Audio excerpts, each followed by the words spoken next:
This is the number of people that use ChatGPT every month. The company behind it, OpenAI, has become the face of artificial intelligence, for good or worse, because the question, the reason for this whole mess is simple. Is OpenAI making AI beneficial to humanity? It's not a simple dilemma, but we'll get back to that. Through most of this timeline, the key person, the face of the company, has been this guy, Sam Altman, until he got fired last week. The company that gave us ChatGPT fired. Unexpected firing of OpenAI CEO. The last 3 days have been unlike anything I've seen. Being fired from your own company is a startup founder's worst nightmare, but it's real. It happens. It's not just Hollywood drama. That's it. Like I might die. But stop for a second. Let's fast forward.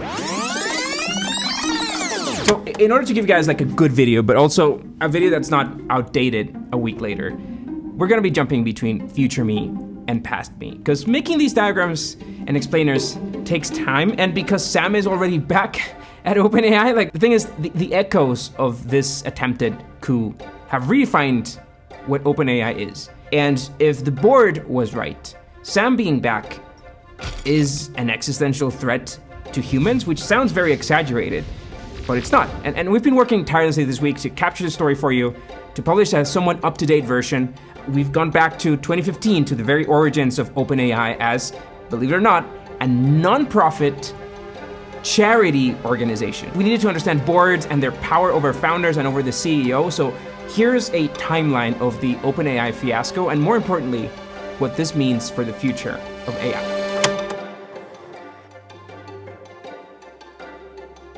2023 being the year of artificial intelligence. Things are about to get really, really wild. Now AI can write anything just like humans do. It's pretty crazy. AI is going to take your job. Before ChatGPT, artificial intelligence was this abstract, remote, like this imaginary thing for the average human being. A machine that was really good at playing chess, but only at playing chess. The Black Mirror or the Hollywood dystopia that was probably too far off in the future to even worry about or think about. AI has been creeping its way into our daily lives. Like long before GPT existed, artificial intelligence was putting videos on your YouTube feed or doing a not so great job at spying at your home. ChatGPT not only made AI tangible, it put it in the palm of everyone's hands. And this is not your typical startup MVP, because OpenAI is not your typical startup. So it's the summer of 2015, and a group of AI geeks get together in California, in Silicon Valley, to grab dinner.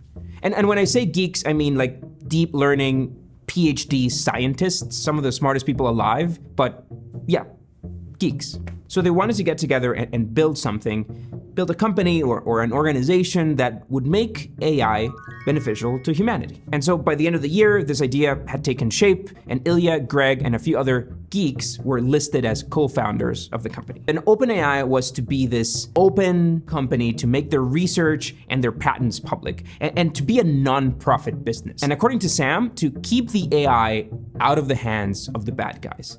And then Sam and Elon Musk would both run the board of directors. I am the reason OpenAI exists. And this is super important, but we'll get back to it.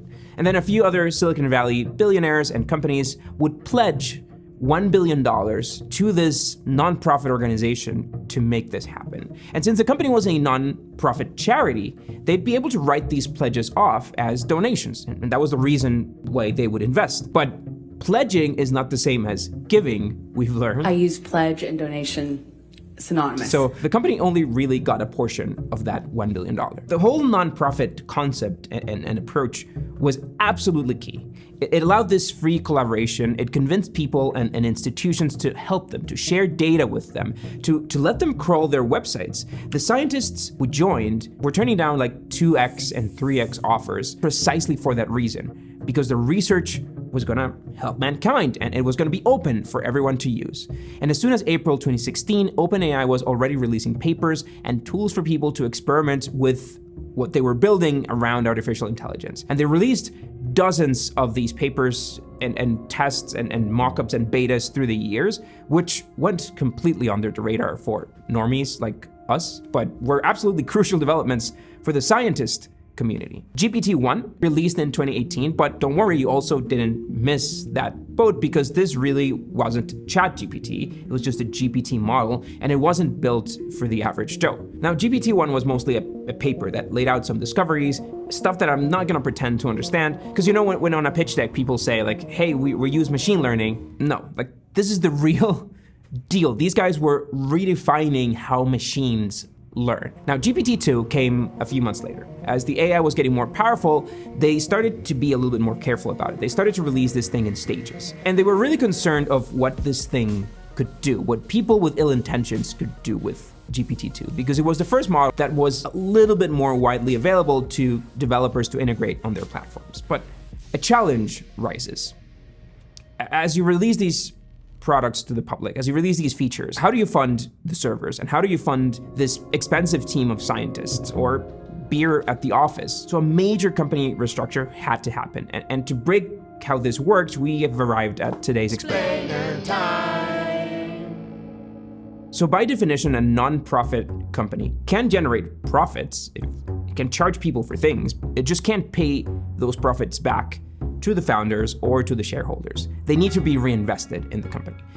And that's not great if you want people to invest in your business. Have some faith in this idea. So they did this kind of workaround. They opened a new business called OpenAI Global LLC under the nonprofit organization. And then that new business was definitely a for-profit company.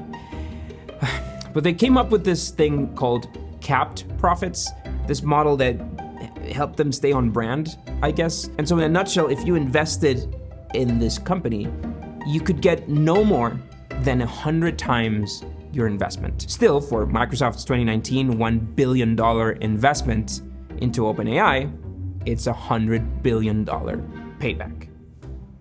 Yeah, no, wait, this is actually a very big deal.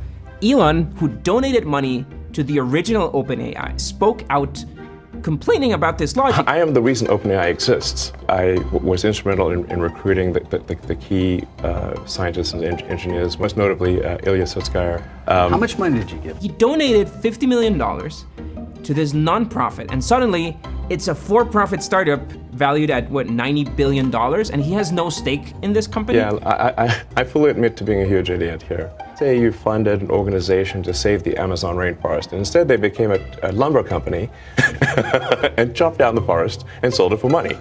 You can hate Elon all you want, but he kind of has a point. And more philosophically, like, how much AI democratization, how much making AI beneficial to humanity can happen when your new focus is keeping your investors, keeping Microsoft happy? Even more critically, if this business and its investors are now able to make profits from this company, do other companies still want to share all that data with them so that they can use it to train their language models?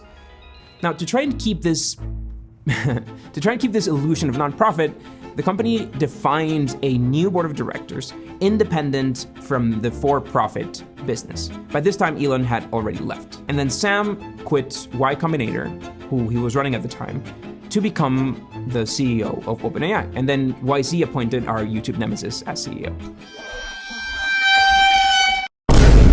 I'm half kidding, but yeah. Then the idea here was that their goals and their focus was to serve the interest of the nonprofit business, and that they operated independently from the for-profit entity. And actually, these board members were forbidden from owning equity in the for-profit business to avoid this conflict of interest. Sam famously doesn't own any equity in OpenAI, in the for-profit side of it. Okay, so now let's go over how this board of directors works. So I guess it's explainer time again. Explainer time. On a normal business, the shareholders are the owners, but getting shareholders to vote on every decision is just very impractical. So board members are elected to make the big business decisions. Normally, the board hires the CEO to run day-to-day operations, which is also a lot of decisions that the board doesn't need to get involved in.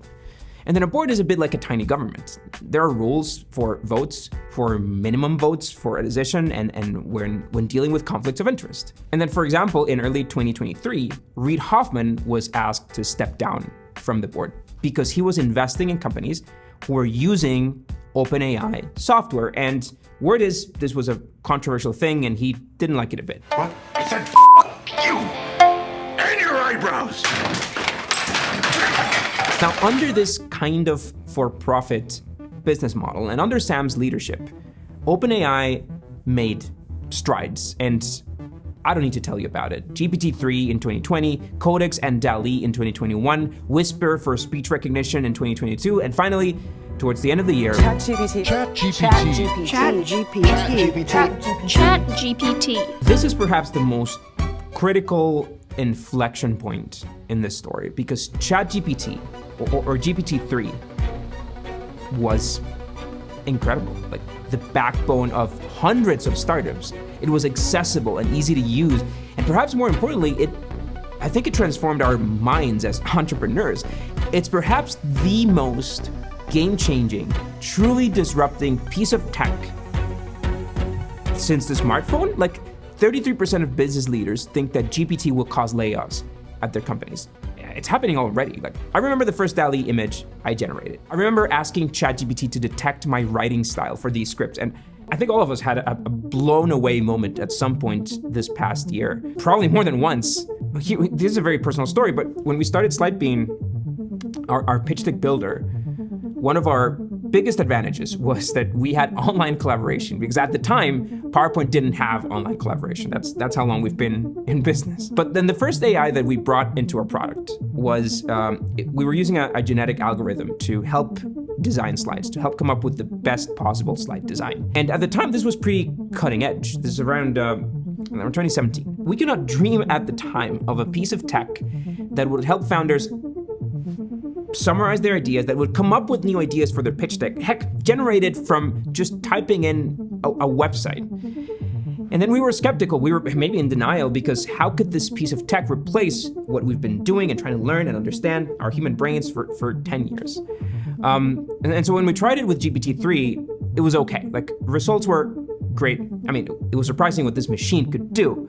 But when we plugged GPT-4 into this thing, we realized the magnitude of this transformation. Like, we've now fed it everything we know, like every article, every video on our YouTube channel, every pitch deck analysis into this thing, and we just keep getting surprised on what it can accomplish. It's not human level, but the fact that it's 90% there, the fact that it's a simple API that you connect, it's not we don't have any scientists in our staff. The fact that this is now accessible to entrepreneurs everywhere is revolutionary. If you're a startup founder, by the way, you should check out our GPT-4 powered pitch deck generator, because I think it's going to be very useful. Getting back to GPT-4, this is at scale the amount of data points that GPT-1 analyzed versus GPT-2 and 3, and finally GPT-4. The evolution of computing power, the fact that Microsoft built them a supercomputer to run this massive LLM, and then add to that, what they announced at Demo Day a few weeks ago.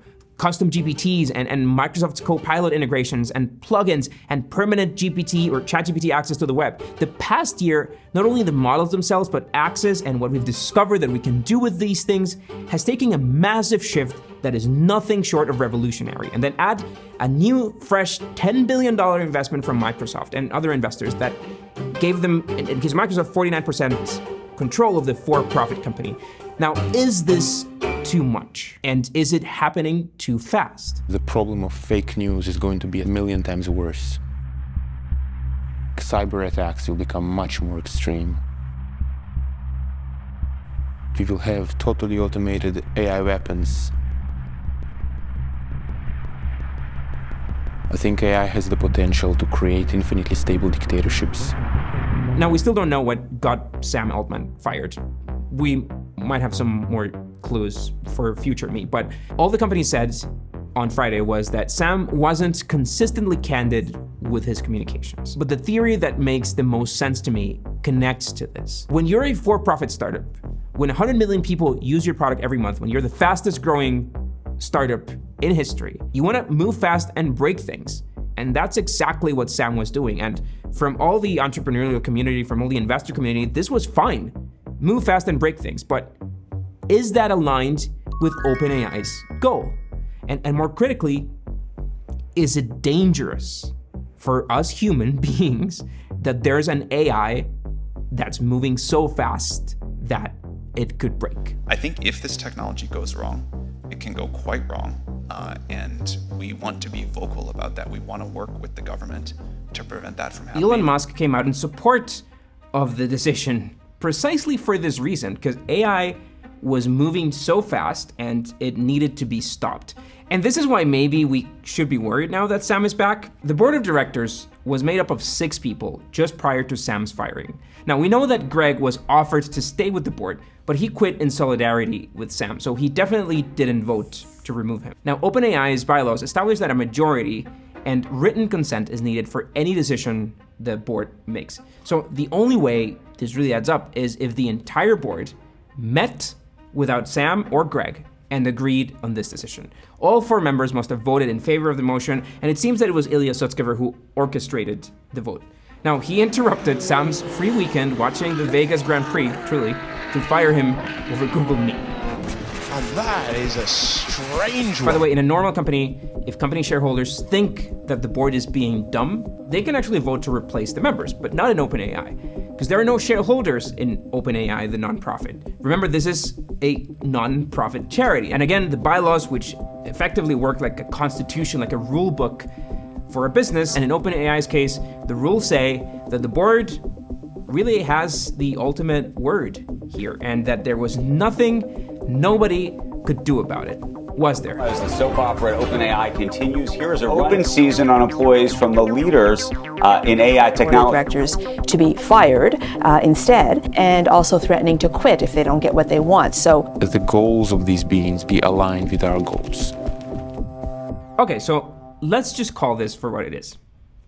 As a business decision, firing Sam from OpenAI, the way he was fired was idiotic and terribly handled. Blurry messages and communication, no heads up to the investors who have poured billions into OpenAI on a Friday, right before Thanksgiving week. Now, a lot of these employees also have stock options in the company, and they were looking forward to a secondary stock sale that was happening, valuing the company at $90 billion, that would net them millions of dollars from their stock options. And how do you think that they would react if this possibility just disappeared overnight?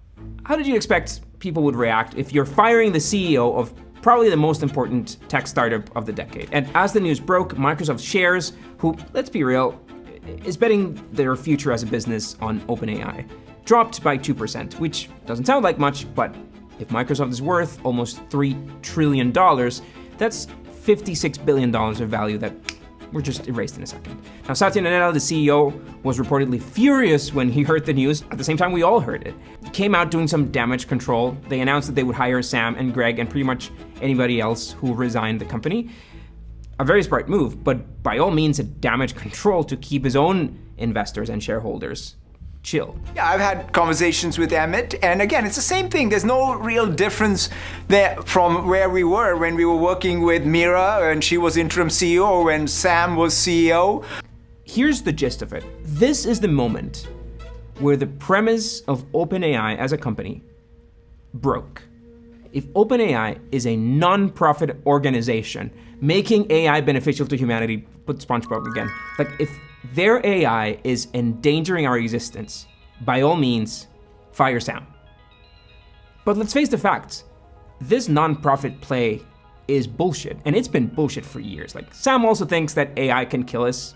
He agrees, but he's still moving so much faster than the board felt comfortable with. And in the end, employees work there for a payday. Investors pour money into this company for a payday.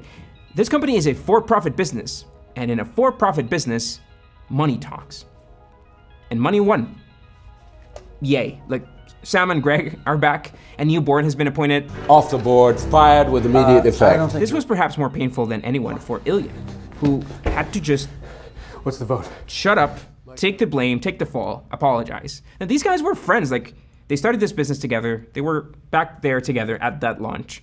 Like, Ilya officiated Greg's wedding at the OpenAI office, and he irreparably broke the trust of his partners and pretty much ruined his own reputation in the process. He's now out of the board, and if he was actually truly scared about the consequences of what they had created, he doesn't have a vote or a say in what the company chooses to do. This new board seems to be just a temporary transition board, but the expectation is that they will appoint more people, including Sam, and definitely someone from Microsoft, and definitely not Ilya. Now, I don't know him, but I want to argue for him that maybe his intentions were good. I mean, Elon said that as well, but we can't really trust Elon. Anyway, the brutal realization for Ilya and for people who agree with him is that capitalism has taken over. Research, for the sake of research, to make the world a better place, is idealistic and utopic. Like, you can't have it both ways. If you want billions of dollars to pay the very top scientists and to host supercomputers, no one is gonna give you that cash for free. Someone has to pay for it, and whoever is paying for it calls the shots. And if AI ever takes over, I genuinely think that this is the moment in time that everybody will be looking back at. Now, I love you, ChatGPT, you're great. Please don't kill us when you take control. I just still hope that the human touch makes these videos better. So if you enjoyed our video today, make another algorithm happy by doing the like and the comment stuff. Also, you should check out our timeline on the story of Twitter and how Elon almost killed it, but not exactly. We'll see you guys next week.